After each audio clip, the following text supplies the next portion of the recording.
नमस्कार दोस्तों, स्वागत है आप सभी का हमारे यूट्यूब चैनल टारगेट करियर पर। आप सभी लोग स्वस्थ होंगे और अपनी पढ़ाई को रेगुलर चला रहे होंगे। जैसा कि आप सभी को पता है कि हमारे यूट्यूब चैनल पर आप सभी को नोट्स के माध्यम से फ्री में class super TET and TET and CTET की क्लासों को प्रोवाइड कराया जा रहा है।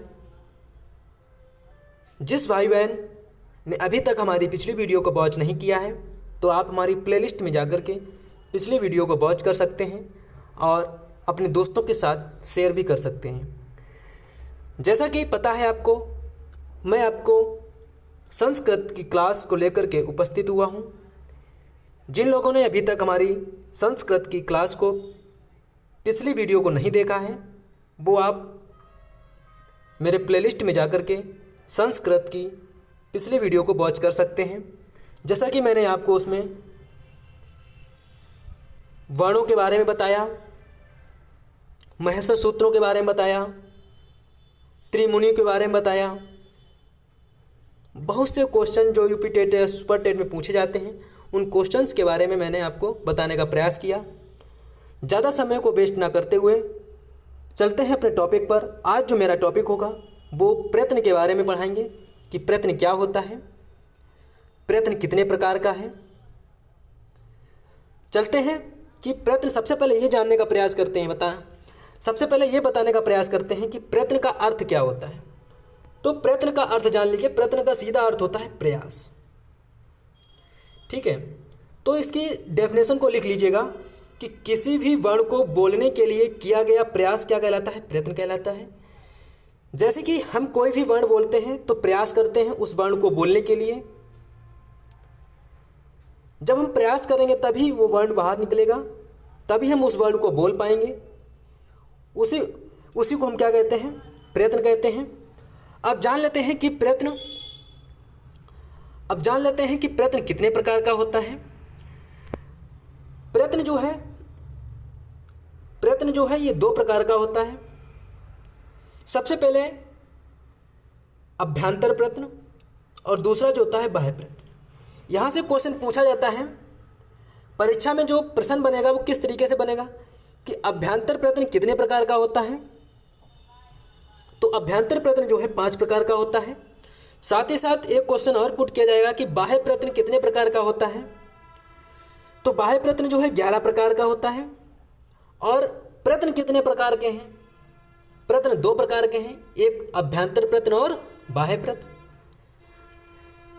अभ्यंतर प्रयत्न और बाह्य प्रयत्न को बताने के लिए मैं एक सारणी बना के तैयार की है। उस सारणी में मैं आपको बताऊंगा कि अभ्यंतर प्रयत्न कितने प्रकार का है और बाह्य प्रयत्न कितने प्रकार का है। चलते हैं, देख लेते हैं। जो हमारा अभ्यंतर प्रयत्न है वो 5 प्रकार का है। स्पष्ट, ईषद स्पष्ट, ईषद विव्रत और विव्रत और संव्रत। तो सबसे पहले क्वेश्चन पूछा जाएगा, अगर परीक्षा में प्रश्न बनता है तो किस टाइप से इस प्रश्न बनेगा कि अभ्यंतर प्रयत्न के कितने प्रकार हैं। तो अभ्यंतर प्रयत्न के 5 प्रकार हैं। अगर थोड़ा टफ क्वेश्चन पूछेगा तो ऐसे इस तरीके से पूछा जाएगा कि इसमें से अभ्यंतर प्रयत्न कौन सा है और इसमें से अभ्यंतर प्रयत्न कौन सा नहीं है। मान लीजिएगा उसने 3 ऑप्शन अभ्यंतर प्रयत्न से रख दिए, एक ऑप्शन जो रख दिया बाह्य प्रयत्न से रख दिया, और ये पूछ दिया गया कि इसमें अभ्यंतर प्रयत्न नहीं है। तो अगर आपको पता होगा तो आप उसको करेक्ट कर देंगे।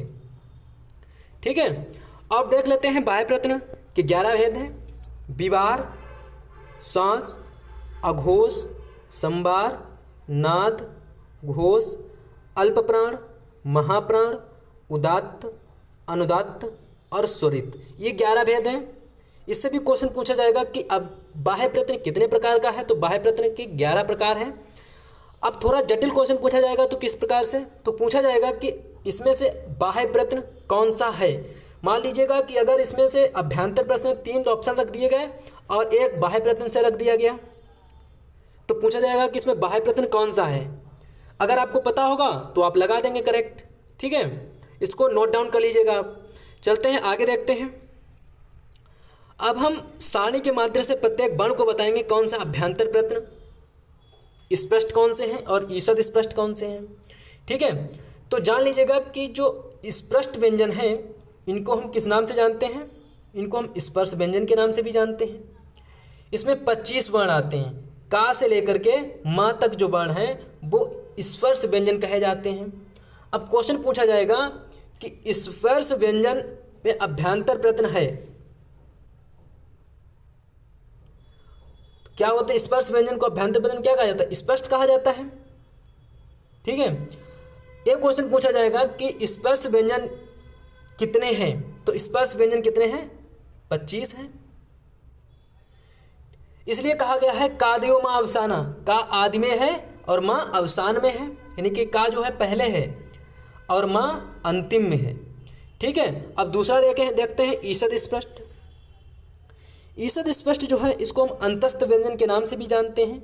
इसमें अंतस्थ वर्ण रखे जाते हैं जो कि जिनकी संख्या 4 होती है।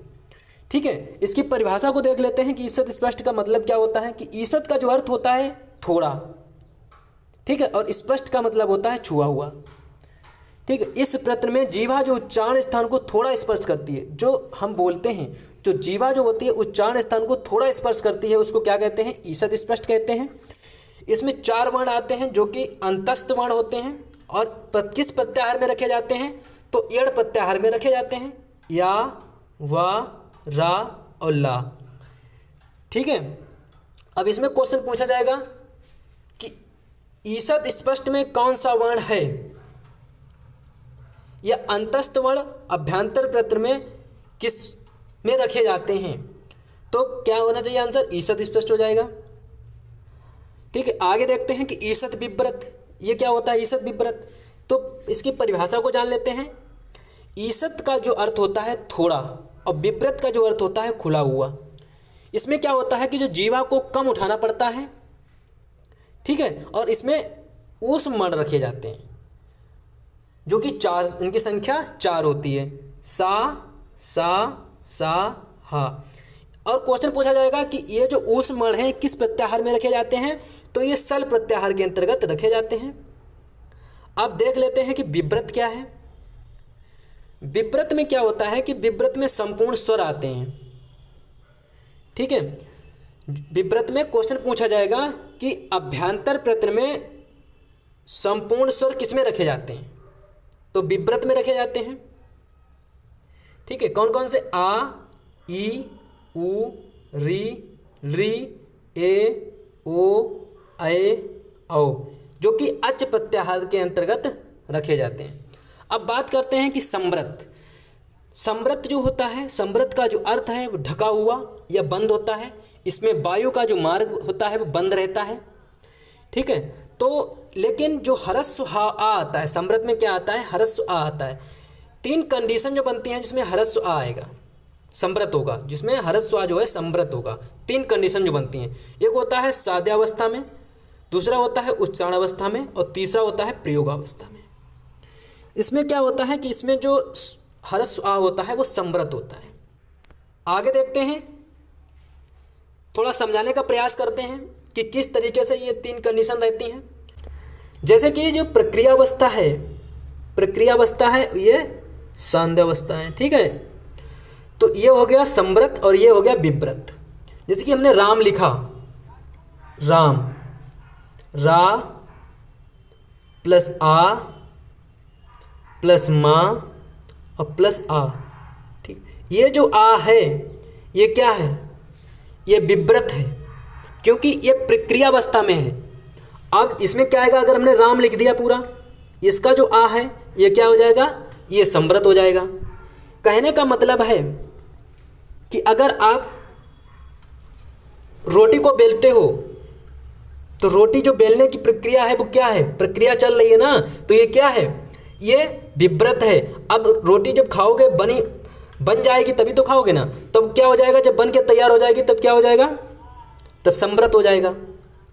इसी प्रकार से इसमें आता है वर्ण, क्योंकि ये जो वर्ण है, ये जो राम है लिखा हुआ है, तो इसमें वर्णों में ये अलग अलग टूटा है।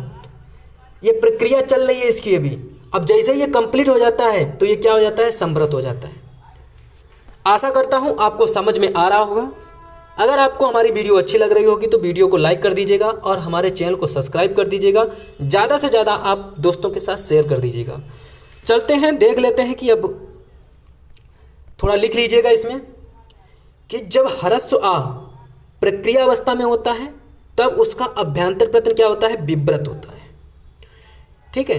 और जब ह्रस्व आ सांध्या अवस्था में या उच्चारण अवस्था में या प्रयोगावस्था में रहता है तब उसका अभ्यंतर प्रत्यय क्या होता है? संवृत होता है। ठीक है। अब देख लेते हैं, आगे देखते हैं, बाह्य प्रत्यय के बारे में जान लेते हैं कि बाह्य प्रत्यय क्वेश्चन पूछा जाएगा कि बाह्य प्रत्यय कितने प्रकार का है? तो बाह्य प्रत्यय 11 प्रकार का होता है। इसकी थोड़ी परिभाषा को देख लेते हैं, आप लिख लीजिएगा कि किसी वर्ण को बोलने के लिए मुख के बाहर किए गए प्रयास को क्या कहते हैं? बाह्य प्रत्यय कहते हैं। जो वर्ण बोले जाते हैं, जो वर्ण बोलने के लिए मुख के बाहर किए गए प्रयास, जो बाहर प्रयास किए जाते हैं उसको क्या कहते हैं? बाह्य प्रत्यय कहते हैं। अगर इनकी संख्या की बात करते हैं तो 11 होती है। क्वेश्चन पुट किया जाएगा कि बाह्य प्रत्यय की संख्या कितनी है? तो बाह्य प्रत्यय की कितनी संख्या है? 11 है। ये जानने का प्रयास करते हैं कौन कौन से हैं, जो कि मैंने अभी आपको ऊपर समझाया था। सबसे पहले विवार, संवार, श्वास, नाद, घोष, अघोष, अल्पप्राण, महाप्राण, उदात्त, अनुदात्त और स्वरित। ठीक है। तो देखते हैं कि खर प्रत्याहार में, जो खर प्रत्याहार है उसमें कौन से आते हैं? तो खर प्रत्याहार में विवार आएगा, श्वास आएगा और अघोष आएगा। और हस प्रत्याहार में संवार वर्ण आएंगे, नाद आएंगे और घोष आएंगे। चलो देखते हैं कि कौन कौन से वर्ण हैं। तो वर्ग का जो पहला और दूसरा वर्ण है वो खर प्रत्याहार के अंतर्गत आते हैं, जिसमें 13 वर्ण रखे जाते हैं। ये संवार होते हैं, विवार होते हैं, श्वास होते हैं और अघोष होते हैं। ये 3 होते हैं। ठीक है। अब देखते हैं हस प्रत्याहार के अंतर्गत 20 वर्ण रखे जाते हैं, जो कि वर्ग के तीसरा, चौथा और 5वां वर्ण होते हैं। ठीक है। जो संवार होते हैं, नाद होते हैं और घोष होते हैं। ठीक है। देख लेते हैं, आगे देखते हैं। एक आपको समझने के लिए मैंने लिख दिया था कि प्रत्येक वर्ग का पहला और दूसरा वर्ण तीनों सा क्या होंगे? ये विवार होगा, सांस होगा और अघोष होगा। ठीक। ये किस प्रत्याहार के अंतर्गत आते हैं? खर प्रत्याहार के अंतर्गत आते हैं।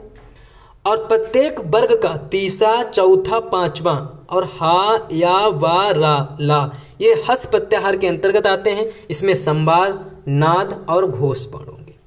ठीक है। अब देख लेते हैं अल्प प्राण और महाप्राण, ये कौन कौन से वर्ण इसमें रखे जाते हैं।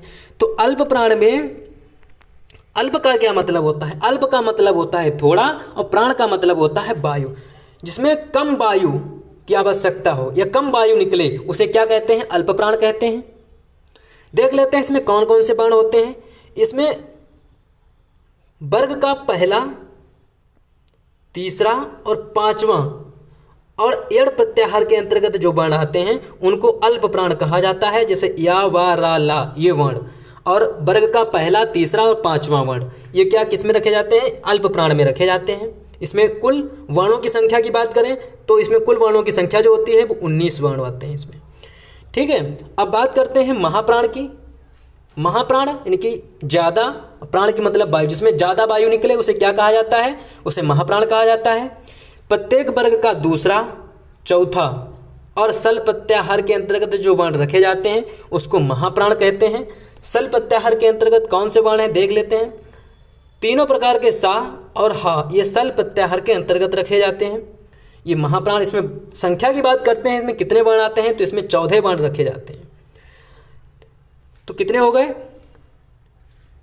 3 वो हो गए, संवार, विवार, श्वास और नाद, घोष और अघोष, महाप्राण, अल्पप्राण।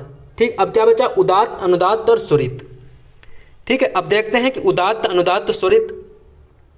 उदात्त जो होगा वो उच्च उदात्ता होगा, अनुदात्त जो होगा वो नीचे अनुदात्ता होगा और स्वरित जो होगा समाहार स्वरित होगा। ठीक है। अब हम बात करते हैं उच्चारण स्थान की।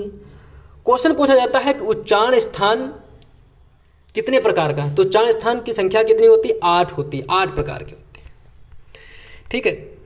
डेफिनेशन को लिख लीजिएगा कि किसी भी वर्ण को बोलने के लिए हम जिस स्थान का सहारा लेते हैं उसे उच्चारण स्थान कहा जाता है। जैसे कि हम जो वर्ण बोलेंगे वो जहाँ से निकलेगा उससे क्या कहते हैं, उसी को हम उच्चारण स्थान कहते हैं। जैसे कंठ, ताल, मूर्धा, ये क्या है, उच्चारण स्थान है। ठीक है, तो पाणिनि के अनुसार उच्चारण की संख्या कितनी है, 8 मानी गई है। क्वेश्चन पूछा जाता है कि उच्चारणों की संख्या कितनी है, तो 8 है। ठीक है, आगे देखते हैं कि कौन कौन से हैं, जानने का प्रयास करते हैं। सूत्र के माध्यम से बताएंगे आपको कि अकुहु विसर्जिया नाम कंठा, यानी कि आ का मतलब जो भी 18 प्रकार का आ होगा वो कंठ से ही निकलेगा। का मतलब का वर्ग हो जाएगा, का खा गा घा इंग्या, और हा आ जाएगा। और विसर्जिया नाम मतलब विसर्ग। ठीक, ये कहाँ से, कंठ से। ये चो यसा नाम तालु, ई का मतलब जो भी जितने प्रकार की ई होगी, ई। और चा का मतलब चाबर, चा छा जा झा वहाँ, और या और सा। ठीक है, ये किससे बोला जाता है, ये तालु से बोला जाता है। अब देखते हैं आगे, ऋतु रसाणाम मूर्धा। ऋतु रसाणाम मूर्धा, री और टा वर्ग, टा ठा डा ढा ना। ठीक है, और रा आ जाएगा इसमें और खा आ जाएगा। ये किससे, मूर्धा से बोला जाता है। ठीक है, अब उपदमानिया नाम ओष्टो, उपदमानिया नाम ओष्टो, इसमें ऊ आएगा और पा वर्ग आएगा, पा पा बाबा माँ। ये कहाँ से, ओष्ट से। एक सॉरी बीच में भूल गया था मैं।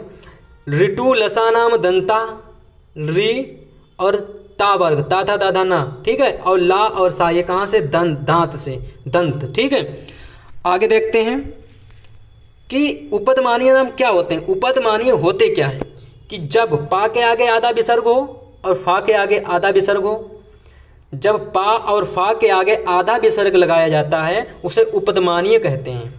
ठीक है, अब प्रत्येक वर्ग का जो 5वां वर्ण होता है जिसे हम उमंगणनाम बोलते हैं, नासिका चा। ठीक है, तो ये नासिका तालु हो जाएगा, ये मा नासिका ओष्ट हो जाएगा, ये ज्ञा नासिका कंठ हो जाएगा, अणा नासिका मूर्धा हो जाएगा, ना नासिका दंत हो जाएगा। आगे देखते हैं कि अद्वैतो, अद्वैतो जो होता है कंठ तालु होता है। अद्वैतो जो है ये कंठ तालु होता है। अच्छा, ए और एक बनता कैसे है ये बताने का आपको प्रयास करते हैं। आ प्लस ई, आ प्लस ई मिलाकर ए बना और आ प्लस ए मिलाकर आई बना। ठीक है, तो इसी प्रकार से आ का उच्चारण स्थान कंठ हो गया और ई का उच्चारण स्थान तालु हो गया, तो क्या हो गया, कंठ तालु हो गया। ओदैतो, ठीक है, ओदैतो की बात करते हैं। ओ और औ, इसका कंठ ओष्ट होता है, तो ओ कैसे बनता है, आ प्लस उ बराबर ओ हो जाता है और आ प्लस ओ बराबर औ हो जाता है। तो आ का उच्चारण स्थान क्या होता है, कंठ होता है, और उ का ओष्ट होता है, तो कंठ ओष्ट हो गया। ठीक, बकारस इंपॉर्टेंट है, यह कोई परीक्षा में पूछा जाता है, कई बार पूछा भी गया है ये। बकारस, वा का उच्चारण स्थान दंतोष्ट होता है। अब बात करते हैं नासिका। नासिका जो होती है अनुसारस्य, अनुसार जो है नासिका से जीवामूली, जीवामूल से बोली जाती है। जब का के आगे और खा के आगे अर्ध विसर्ग लगाया जाता है तो उसे जीवामूली कहते हैं। आशा करता हूं आप सभी को हमारी वीडियो अच्छी लगी हो, तो वीडियो को लाइक कर दीजिएगा और हमारे चैनल को सब्सक्राइब कर दीजिएगा। ज़्यादा से ज़्यादा अपने दोस्तों के साथ शेयर करिएगा और बने रहिएगा आप हमारे चैनल पर। आपको फ्री में नोट्स के माध्यम से वीडियो को प्रोवाइड कराया जाएगा। जहाँ तक होगा आपको प्रत्येक सब्जेक्ट की जल्दी से जल्दी आपके पास वीडियो को पहुँचाने का प्रयास किया जाएगा। Thank you.